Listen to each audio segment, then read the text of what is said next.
Pois me gusta todo, pero o que máis me gusta é o de as gafas de 3D. Que é como se deremos clase aos nenos pequenos. Comprar. Pois que os nenos se pasan ben, que actuamos con eles, os levamos a todos os sitios. É unha experiencia. Esto. Pois aprender, ter clases e que haya música. Lo segundo que hicimos lo de teatro. No me gusta nada porque me vuelven loco a cabeza, de todo. Pois, personalmente, penso que os nenos é unha maneira de que vexan unha cultura, sepan máis da cultura galega e o pasen ben tamén sen estar en clase todo o día e tal. Pois para min a Semana Cultural é unha forma de aprender nova, no que nos facemos proxectos para explicarlles dunha forma que non sexa estudiar cousas. Os nenos perciben a Semana Cultural dun xeito, creo que lúdico e didáctico, porque é unha nova forma de aprendizaxe. Pero eu creo que tamén os nenos pensan que é unha boa maneira de perder clase. Bueno, esa é a verdade. Creo que os nenos perciben a Semana Cultural como unha serie de actividades para sair da rutina. Sempre nas clases e tamén, de algún modo, informarse sobre, nese caso, o sentido. Pois de maravilla, fan instrumentos, coñecen a ciencia, lles influe bastante, coñecen bastantes cousas. Eu creo que, aprenden moito e fan actividades que lles poden ser útiles, así.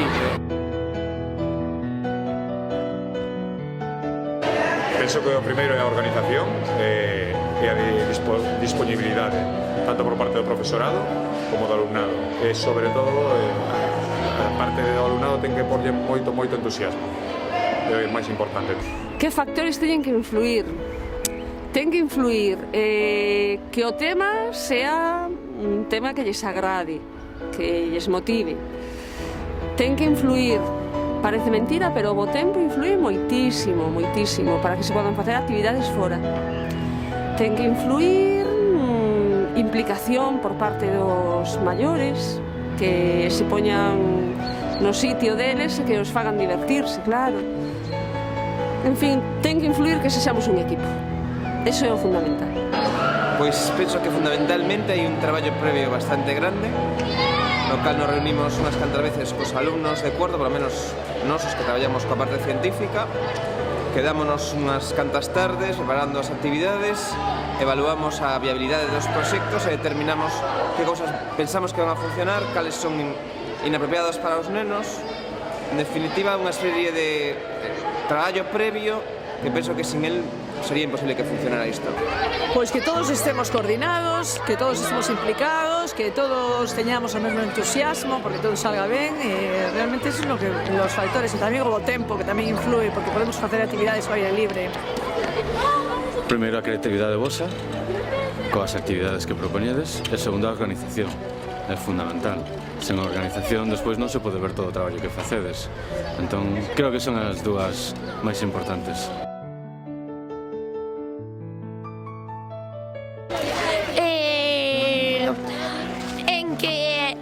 A organización dos postores non é moi boa.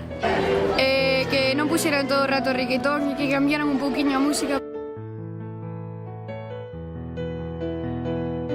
Nunha palabra. Es que unha sola palabra son moi poucas palabras.